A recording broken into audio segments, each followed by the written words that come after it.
नाज़रीन अस्सलाम वालेकुम। ज़ेड न्यूज़ के ख़बरनामे में आपका इस्तक़बाल है। मैं सलमान ख़ान। आगे बढ़ने से पहले सुर्ख़ियों पर नज़र डालते हैं। ईरान इसराइल तनाज़े में अगर अमेरिका ने मदाखलत की तो इसे भी नुकसान उठाना पड़ेगा, आयतुल्लाह ख़मेनी ने किया ख़बरदार। वज़ीर आला रेवंत रेड्डी ने हैदराबाद में गूगल सेफ्टी इंजीनियरिंग सेंटर का किया इफ्तिताह।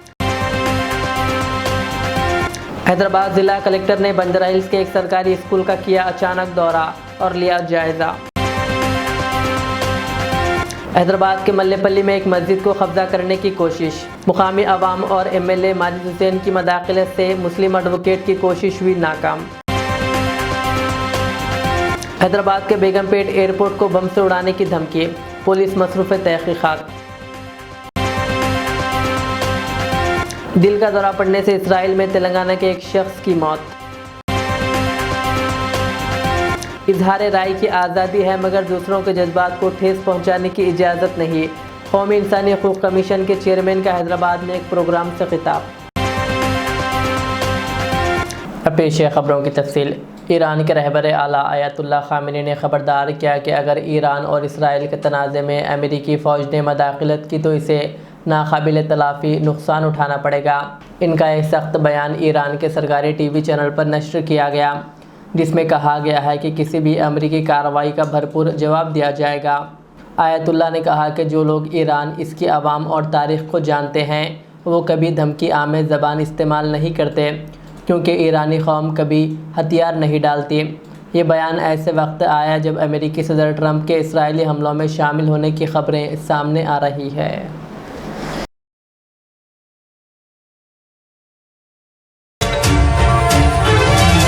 वज़ीर आला रेवंत रेड्डी ने आज शहर हैदराबाद में गूगल सेफ्टी इंजीनियरिंग सेंटर का इफ्तिताह किया, जो एशिया में अपनी नौइयत का पहला और दुनिया भर में चौथा मरकज़ है। ये इक़दाम तेलंगाना को साइबर सिक्योरिटी के आलमी मरकज़ के तौर पर फ़रोग़ देगा। वज़ीर IT श्रीधर बाबू ने कहा कि यह मरकज़ डिजिटल तहफ़्फ़ुज़, ज़िम्मेदारी, AI और रोज़गार के मौक़े में अहम किरदार अदा करेगा। गूगल के मुताबिक ये सहूलत AI और सिक्योरिटी टेक्नोलॉजीज़ के फ़रोग़ में अहम साबित होगी। Totally digital. Today we are read about privacy, security, safety. Our economy, our government, our lives are digital. If digital is safe, we will grow. I am proud Google will use the cyber security hub to develop advanced security and safety solutions. This will focus on skill development, create employment and increase security capabilities of India. I love your company's philosophy. Do no evil. Like Google, my government believes do only good. Even if benefits are slow, we must focus on long term. I'm sure if global companies search for best investment place, answer will be Telangana. The first link will be Hyderabad. We call this Telangana Rising. We want to grow Telangana into $1 trillion economy by 20. Would like to state here that over the past one year, we would like to mention here. Hyderabad के मल्लेपल्ली इलाके में एक मुस्लिम वकील ने मस्जिद इब्राहिम और इसकी 18 गज ज़मीन पर अदालत से हुक्म हासिल करते हुए कोर्ट अफसर और पुलिस के साथ कब्ज़ा लेने की कोशिश की। इस पर मुकामी अवाम ने सख्त एहतजाज किया और मजलिसी एमएलए माजिद हुसैन को इत्तला दी। माजिद हुसैन ने मौके पर पहुंचकर अफसरान से बातचीत की और दस्तावेज़ात पेश करते हुए कार्रवाई को रुकवा दिया। उन्होंने कहा कि वह अदालत में ज़रूरी कागजात दाखिल करेंगे ताकि आइंदा ऐसी कोई कोशिश ना हो। वाक़या ये हमें सबक देता है कि हम मसाजिद की जायदाद से मुताल्लिक़ दस्तावेज़ात में किसी भी किस्म की गफलत ना बरतें और अपनी अपनी मसाजिद के दस्तावेज़ात को मजबूत बनाने की ज़रूरत है। अल्हम्दुलिल्लाह, अल्लाह का बहुत बड़ा करम है, एहसान है कि आज नामपल्ली हलके में जो नौजवानों ने और बुजुर्गों ने जो इत्तेहाद का नमूना यहाँ पे पेश किया, अल्लाह का बहुत बड़ा करम है कि जो आफत हम पे आई थी मस्जिद को कब्जा करने की और इस ग्राउंड को कब्जा करने के लिए, पूरी तौर पे आज के लिए टल गई है। और इंशाअल्लाह ताला मुझे उम्मीद है कि आगे भी ऐसी कोई आफत इंशाअल्लाह हम नहीं आने देंगे। दूसरी बात यह है, अल्लाह के करम से जो बेलीफ आए थे कोर्ट के, उनको हमने यहाँ का TSLR रिकॉर्ड दे दिया है और यहाँ का जो पूरा 1960 का जो लेआउट है वो देते हुए हमने ये कहा है कि ये पूरी तौर पे गवर्नमेंट लैंड है। ये कोई दो प्राइवेट पार्टीज का झगड़ा नहीं है। इसमें गवर्नमेंट को ना पार्टी बनाया गया था, ना मस्जिद के जिम्मेदारों को पार्टी बनाया गया था। ये कल्यूडेड सूट था जिसमें कोर्ट को मिसगाइड करते हुए बेलीफ को लेके पोजीशन लेने की कोशिश की गई। और अल्हम्दुलिल्लाह सदर मजलिस की खास निगरानी में मजलिस इत्तेहादुल मुस्लिमीन के नामपल्ली के तमाम जिम्मेदारान कल शाम से 8 बजे से लेकर अब तक यहीं पर डटे रहे। सदर मजलिस ने जो हम सबको ताकीद की थी कि चाहे कुछ भी हो, जब तक ये मसला हल ना हो यहाँ से हिलना नहीं। अल्हम्दुलिल्लाह अभी मेरी पुलिस महकमे से बात हुई है, पुलिस महकमा भी वापस जा रहा है, बेलीफ भी वापस चले गया है। हमने अपने पूरे रिकॉर्ड्स दे दिए और कल इंशाल्लाह बाकी के रिकॉर्ड्स कोर्ट में हम सबमिट करेंगे और ये हम साबित कर देंगे कि ये दो प्राइवेट पार्टीज का झगड़ा नहीं है, ये गवर्नमेंट की लैंड है, यहाँ पे मस्जिद की लैंड है और इसके ये दोनों के बीच का ये चीज है। कोई तीसरा इसमें अमल दखल नहीं कर सकता। मैं जो भी मौसूफ इसमें आए थे मैं उनसे भी अदबन गुजारिश करता हूँ, आप भी ये महल्ले के हिस्से हैं, आप भी खुलूस से रहिए। ये मस्जिद के ऊपर कोई भी ऐसी आफत आना हमारे इत्तेहाद को तोड़ने का पैगाम देता है। और अल्लाह आइए DMC साहब, हमने तरफ से लेटर बेलीफ को दे दिया है ये जस्टिफाई करते हुए कि प्योरली एक GHMC लैंड है और इंशाल्लाह पूरे तफसीलात कल कोर्ट में भी दाखिल कर देंगे इंशाल्लाह ताला। ये जो धोखेबाजी 2-3 बार हमसे हुई थी, इंशाल्लाह मुझे उम्मीद है ये आगे नहीं होगी और हम पूरी कोशिश करेंगे कि इस लैंड के रिकॉर्ड्स पूरी तौर पे स्टेट करें। इंशाल्लाह ये पूरी तफसीलात हम सदर साहब के सदर मजलिस के सामने रखेंगे और उनकी आगे जो भी हिदायत रहेगी उस हिदायत पे काम करते हुए, पूरा पुख्ता काम करते हुए इस अल्लाह के घर का और इस गवर्नमेंट लैंड की हम हिफाजत करेंगे इंशाअल्लाह। तमाम का जो कल रात से करीबन 8 बजे से जो हमारे साथ यहाँ पे ठहरे, ना रात का खाना खाए और इस मस्जिद में जो हमारे साथ रात गुजारी, सुबह का बगैर नाश्ता करे हुए अभी तक जो डट के हम सब जो ठहरे हुए, उन तमाम का मैं शुक्रिया अदा करता हूँ। एहसानमंद हूँ आपका कर्जेदार हूँ मैं इंशाअल्लाह ताला। मगर हमें ऐसे इत्तेहाद का सबूत बार बार देना पड़ेगा और इसी इत्तेहाद का पैगाम को हमें आम करते हुए हमारी एक मजबूत ताकत हमें हमेशा बनानी होगी।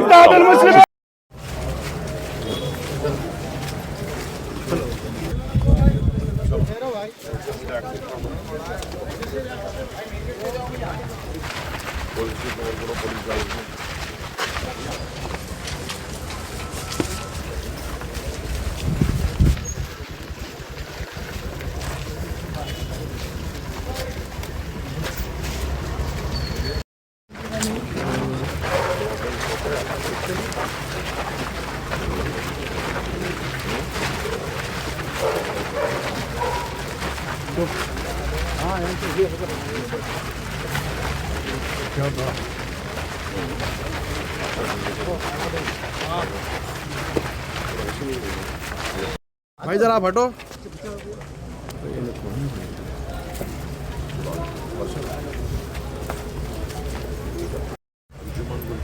ये मल्लेपल्ली मस्जिद के करीब नहीं है। हाँ राइट वही गली में। हाँ अंजुमन क्लब में कुछ एंटी सोशल कुछ हो रहा था वो टाइम पे, बहुत पुरानी बात है, 20 साल पहले, 15 साल मैंने 10 साल के ऊपर की बात है। तो रात में आज के जुमा क्या करें यहाँ पे वो कमेटी हॉल बनाने के तो हिलना वो टाइम पे मैं तो जो बोले ना कि जने की पैसे जिनको जो जरूरत है वो ये जो ओपन स्पेस है ये अपना बोल के अपना ये मोटिवेट कर लेना।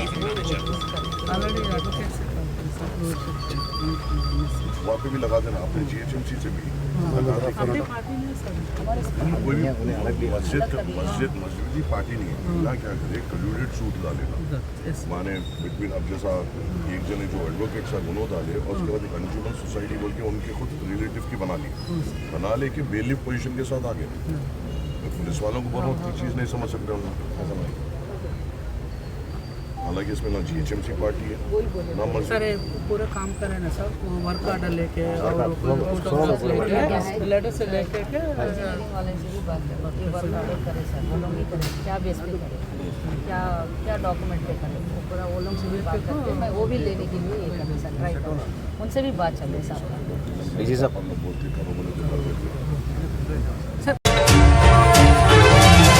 सिरसिल्ला ज़िले में बीआरएस के एक साबिक एमपीटीसी ने खुदकुशी कर ली। सिरसिल्ला ज़िले के अनकुशापुर गांव से ताल्लुक़ रखने वाले बीआरएस साबिक एमपीटीसी कुंटाया की खुदकुशी पर पार्टी के वर्किंग सदर केटीआर ने गहरे रंजो-गम का इजहार करते हुए उनके अहल खाना से मुलाकात की। उन्होंने मरहूम के बच्चों की तालीम, शादी और दीगर ज़रूरियात की मुकम्मल ज़िम्मेदारी लेने का वादा किया। केटीआर ने कहा कि कुंटाया ने एसीबी की तहक़ीक़ात के दौरान इनका साथ दिया था, लेकिन एक ही रात में इसने अपनी ज़िंदगी ख़त्म कर ली। उन्होंने इल्ज़ाम लगाया कि पुलिस स्टेशन अब तस्फिये के मराकज़ बन चुके हैं और जब कुंटाया ने नाइंसाफ़ी की शिकायत की तो उल्टा इसके ख़िलाफ़ ही मुकदमा दर्ज कर लिया गया। రాజకీయాల్లో అలాగే జీవితంలో అపజయాలు, జయాలు, ఎదురు దెబ్బలు ఇవన్నీ కూడా అత్యంత సహజమైన విషయం. దురదృష్టం ఏమంటే ఇవాళ బీఆర్ఎస్ పార్టీలో ఒక ముఖ్యమైన కుటుంబ సభ్యుడు, మా సోదరుడు, సిరిసిల్ల నియోజకవర్గంలో మొదటి నుంచి కూడా నిబద్ధతతో పనిచేసిన ఒక సైనికుడు కుంటయ్య గారు మరి మొన్న నాకు కష్టం వచ్చినప్పుడు, నేను ఏసీబీ వాళ్ళు నన్ను విచారిస్తున్నప్పుడు నా కోసం హైదరాబాద్ దాకా వచ్చి సాయంత్రం దాకా అక్కడనే ఉండి నాకు ధైర్యం చెప్పి, అన్నా నీకేం కాదని చెప్పి మరి రాత్రి ఇక్కడికి వాపసు వచ్చి ఏమైందో తెలియదు, రాత్రికి రాత్రే ఆత్మహత్య చేసుకున్నాడని తెలిస్తే ఒక్క నిమిషం మనసు కకావికలమైంది. వారి కుటుంబాన్ని ఈరోజు కలిసిన తర్వాత నిజంగా కూడా బయట రాజకీయ నాయకులంటే ఏదేదో ఊహించుకుంటారు, కానీ బయటికి ఎంత గంభీరంగా కనబడ్డా లోపల దుఃఖాన్ని దాచుకొని లోపల కష్టాన్ని కూడా అదింపెట్టుకొని ఒకవైపు ప్రజల కోసం పనిచేస్తూ మరొకవైపు తమ కుటుంబాన్ని కూడా కాపాడుకునే క్రమంలో ఒక ఒత్తిడికి లోనై మా సోదరుడు దురదృష్టవశాత్తు ఆత్మహత్య ప్రయత్నం చేయడం జరిగింది. తెలవంగానే నేను మా మండల పార్టీ అధ్యక్షులు గజబింకర్ రాజన్న గారికి, మా జిల్లా పార్టీ అధ్యక్షులు తోటాగయ్య గారికి ఫోన్ చేసి అర్జెంటుగా అత్యవసరంగా అవసరమైతే హైదరాబాద్ షిఫ్ట్ చేస్తారా, లేకపోతే ఎల్లారెడ్డిపేటలో ఉండే మన అశ్విని హాస్పిటల్ తీసుకుపోయి, ఎందుకంటే అక్కడ పాయిజన్ కేసులు ఎఫెక్టివ్గా ట్రీట్మెంట్ ఇస్తారని తెలుసు, మీరు వెంటనే తీసుకుపోండి అంటే వాళ్ళు కూడా పాపం శాయశక్తుల ప్రయత్నం చేసింది. దురదృష్టవశాత్తు కిడ్నీలు ఫెయిల్ కావడం, దురదృష్టవశాత్తు కుంటయ్య గారిని కాపాడుకోలేకపోవడం జరిగింది. కానీ ఆ కుటుంబానికి అన్ని రకాలుగా ఆ ఇద్దరు పిల్లల చదువులు, వారి పెళ్లిళ్ళు, ఆ ఇద్దరు పిల్లలు వారితో పాటు వారికి ఉండే ఇతర సమస్యలు అన్నింటినీ కూడా నేను చూసుకుంటానని చెప్పి వారి కుటుంబానికి నేను మాటిచ్చిన. ఒక ఎమ్మెల్యే గారు పోతే ఆ కుటుంబానికి ఎట్లా అండగా ఉన్నామో ఈరోజు మా కుంటయ్య గారికి కూడా ఆ కుటుంబానికి కూడా అదే స్థాయిలో పూర్తి స్థాయిలో అండగా ఉంటాం.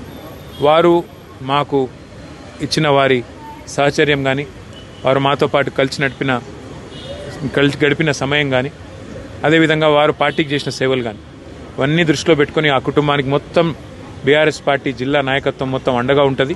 పూర్తి స్థాయిలో ఆ కుటుంబాన్ని ఆదుకుంటాం, పూర్తి స్థాయిలో ఆ కుటుంబాన్ని కాపాడుకుంటామని. तेलंगाना के एक शख्स की इसराइल में दिल का दौरा पड़ने से मौत हो गई। तफसीलात के मुताबिक जगतियाल से ताल्लुक़ रखने वाले रविंदर की इसराइल में दिल का दौरा पड़ने से मौत हो गई। वो 2 साल कब्र रोज़गार के सिलसिले में इसराइल गए थे। इस वक्त इसराइल और ईरान के दरमियान जंग जारी है, जिसके बायस लाश को वतन लाने में मुश्किलात पेश आ रही है। मुतवफ़्फ़ी के घर पहुंचकर साबिक़ म्यूनसिपल चेयरपर्सन ज्योति और लक्ष्मण ने ताज़ियत पेश की।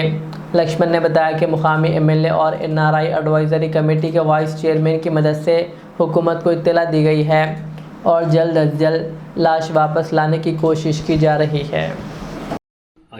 నా పేరు రేవెళ్ళ విజయలక్ష్మి, నా భర్త పేరు రవీందరు. మా అవసర నిమిత్తము పనిచేయడానికి నా భర్త విజిట్ మీద ఇజ్రాయిల్ వేయిండు. అక్కడ పార్ట్ టైం పని చేసుకుంటూ ఉండేవాడు. పార్ట్ టైం పని చేస్తుంటే అక్కడ బాంబుల యుద్ధం జరుగుతుంది. ఇప్పుడు బాంబులు పడినా ఆయనకు భయంగానే ఉంటుండే, హాస్పిటల్ వెళ్తుండేవాడు. మొన్న ఆదివారం రోజు మాతో అందరితో మాట్లాడాడు, చేశాడు. తర్వాత బాంబులు పడుతున్నాయి, నాకు భయం అవుతుంది, నేను తిరిగి వస్తానో రానో, ఇక్కడ నా బాంబులతోటి నా ప్రాణం పోతుందో ఏమో అని చెప్పి చాలా ఏడ్చాడు. మేము కూడా చాలా బాధపడ్డాము. ఏం కాదని ధైర్యం చెప్పినా కానీ అతనికి ధైర్యం రాలేదు. ఆయన ఉన్న కాడ హాస్పిటల్ దగ్గర బాంబు పడిందట, ఆ సౌండ్కే ఆయన చనిపోయాడు అని తెల్లవారి హాస్పిటల్ వాళ్ళు ఫోన్ చేశారు. మా బాబుకు మాటలు రావు, చెవులిన పడి, నా భర్త బాడీ తొందరగా తెప్పించాలని నేను గవర్నమెంట్ను కోరుతున్నాను. నా భర్త తొందరగా తిరిగి రావాలని నేను అందరిని కోరుకుంటున్నాను. నా కొడుకు ఏదన్నా సాయం చేయాలనుకుంటే గవర్నమెంట్ చేయాలని కోరుకుంటున్నాను. ఎన్ని సంవత్సరాల కింద పోయిండు మీ భర్త? నా భర్త 2 సంవత్సరాలు అయితే ఎప్పుడు ఆరోగ్యం సరిగా బాంబులు పడుడుకు ఎప్పుడు ఆరోగ్యం సరిగా ఉండక ఆయన హాస్పిటల్లో ఎక్కువ ఉంటుండే. మీ పేరు? నా పేరు రేవెల్ల విజయలక్ష్మి. ఆర్థికంగా లేదు చెప్పు. हैदराबाद में मुनाकिदा कौमी सेमिनार से खिताब करते हुए कौमी इंसानी हकूक़ कमीशन के chairman justice V Rama Subramaniam ने कहा कि इजहार ख्याल की आज़ादी का मतलब दूसरों के जज्बात को ठेस पहुँचाना नहीं है। उन्होंने कहा कि हिंदुस्तान एक कसीर मजहबी, लिसानी और सकाफ़ती मुल्क है जहाँ एक ही उसूल सब पर लागू नहीं हो सकता। इसके बावजूद जो अदलिया ने हर फ़र्द को इंसाफ फराहम करने की भरपूर कोशिश की है। सेमिनार में तेलंगाना ह्यूमन राइट्स कमीशन के chairman justice doctor Shamim Akhtar और दीगर माहिरीन क़ानून ने शिरकत की। मुक़र्रिरीन अदलिया को इंसानी हकूक़ के महाफ़िज़ करार दिया और अदालती निज़ाम में इस्लाहात की ज़रूरत पर ज़ोर दिया। मुंतज़िम सैयद अली ताहिर आबिदी ने बताया कि इंसानी हकूक़ की पामाली पर शऊर उजागर करने की गर्ज से ये सेमिनार मुनक़िद किया गया। The facilitation for access to justice is the first area that the court have done remarkable work, and all this legal service, in fact, Legal Services Authorities Act came in 1987.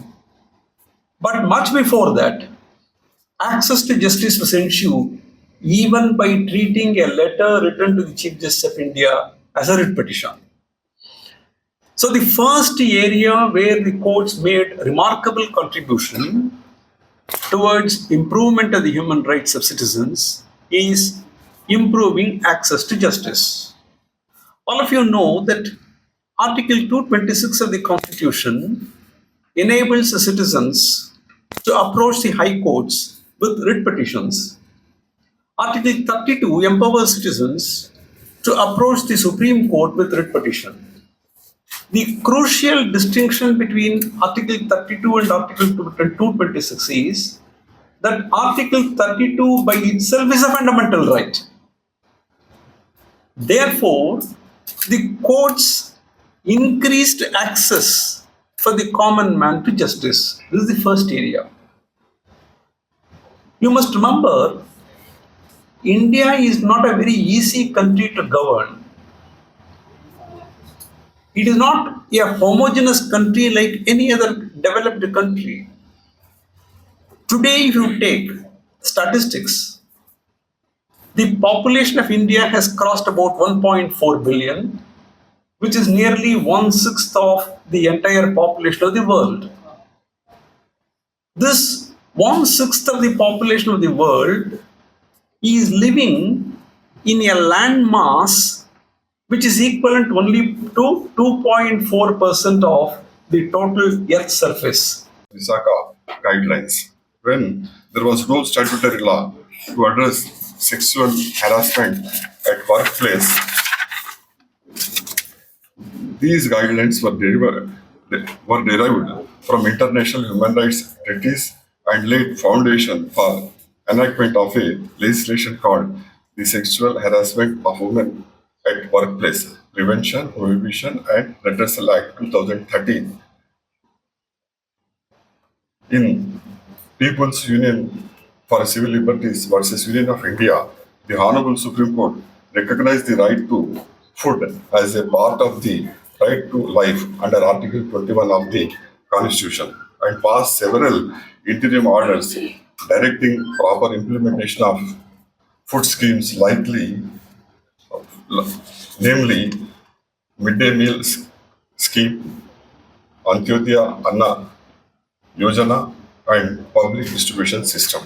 In Olga, Tillis and others versus Bombay Municipal Corporation and others, the Honorable Supreme Court recognized that the right to livelihood is an integral part of the right to life under Article 21 of the Constitution. It provided judicial recognition to the plight of pavement dwellers, asserting that their eviction without rehabilitation violates constitutional rights. In a historic case in Justice K.S. Puttaswamy and another versus Union of India and others, a 9 judges bench decision of the Honorable Supreme Court declared that the right to privacy is a fundamental right under Article 21 of the Constitution. The historic decision has far-reaching implications on laws relating to surveillance, data protection, and personal autonomy. In Prem Shankar versus Delhi administration, rights against handcuffing was discussed as handcuffs violate one's human right. The right to know is a fundamental component of Article 21 of the Constitution and was upheld by the Honorable Supreme Court in Goodall versus State of Bihar.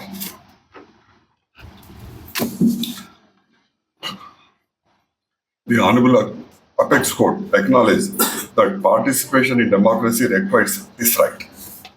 The Honorable Supreme Court in Paramananda Katara versus Union of India held that an employee's right to health and medical assistance is covered under Article 21 of the Constitution.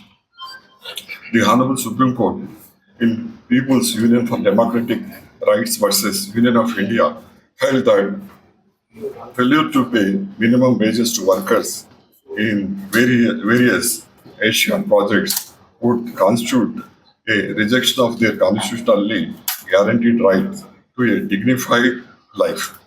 The right to shelter was acknowledged as fundamental right.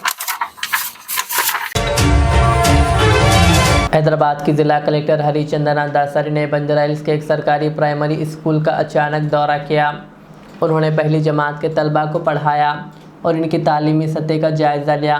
Collector ने कहा कि तलबा मेहनत से पढ़ें और अपने school का नाम रोशन करें। उन्होंने स्कूल में बैतुल खला, हैंड वॉश और सफाई के इंतजामात का भी मुआयना किया और बेहतरी की हिदायत दी।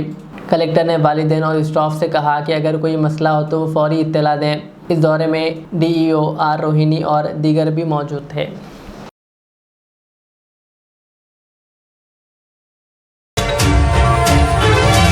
हैदराबाद बेगमपेट एयरपोर्ट पर आज सुबह ईमेल के जरिए बम की धमकी मौसूल हुई है, जिसके बाद पुलिस ने बम डिस्पोजल और दीगर टीम के साथ मुकम्मल तलाशी ली। एहतियाती तौर पर स्टाफ को बाहर निकाला गया और फायर फाइटर्स को भी तैनात किया गया। पुलिस के साथ साथ साइबर क्राइम हुकाम ने ईमेल के आईपी के ज़रिए तहक़ीक़ात शुरू कर दी है।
जिला SP doctor Janaki Sharmila IPS की हिदायत पर भैंसा सब डिवीज़न पुलिस अमले को आज भैंसा शहर के गड्ढा नवागो प्रोजेक्ट में डीआरएफ टीम के माहिरीन के ज़रिए रेस्क्यू और बोट ट्रेनिंग दी गई, ताकि सैलाब जैसी संगीन सूरत हाल में फंसे हुए मुतासरा अफराद की जान बचाई जा सके।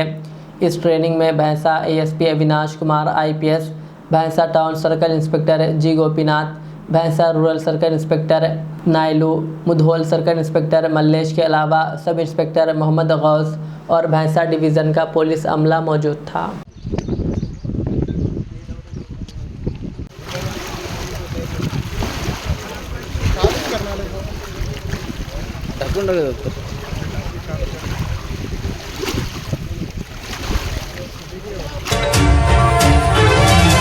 ज़िले संगारेड्डी के ज़हीराबाद के मरकज़ी बागरेड्डी फ्लाईओवर की खस्ता हाली पर तशवीश का इजहार करते हुए समाजी कारकुन डॉक्टर जानिसार मोइन ने वज़ीर आला रेवंत रेड्डी को एक तहरीरी याददाश्त पेश की है। उन्होंने फ्लाईओवर की मरम्मत, हिफाजती रेलिंग की तनसीब, दो तरफा रोशनी, नकासी, आब के मौसर निज़ाम और साइन बोर्ड लगाने का मुतालबा किया।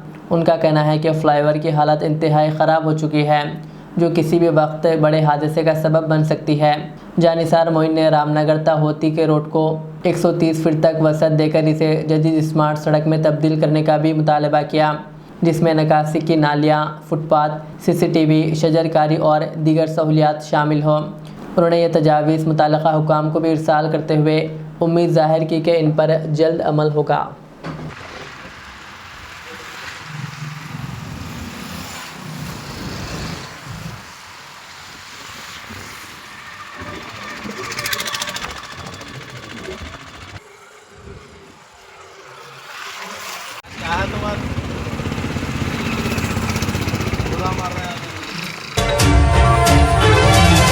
आखिर में सुर्खियां और एक बार।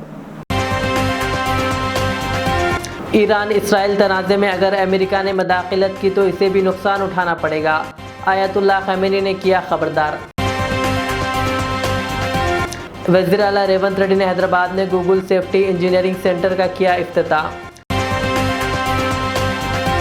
हैदराबाद जिला कलेक्टर ने बंजारा हिल्स के एक सरकारी स्कूल का किया अचानक दौरा और लिया जायजा।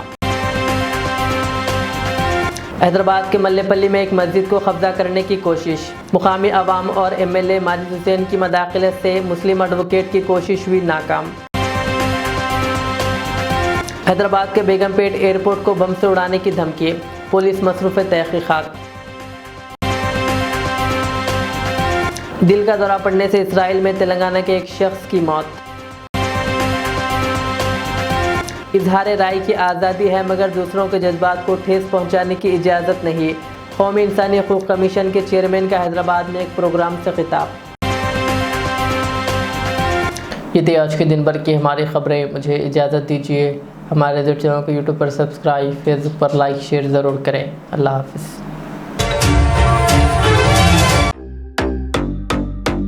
Modern trends readymade menswear collection पेश करते हैं आपके लिए आला अक़साम व मियारी मलबूसात। हमारे यहाँ formal, party wear, jeans, T shirt और ट्रैक पैंट्स के वसी वैरायटीज दस्तयाब है।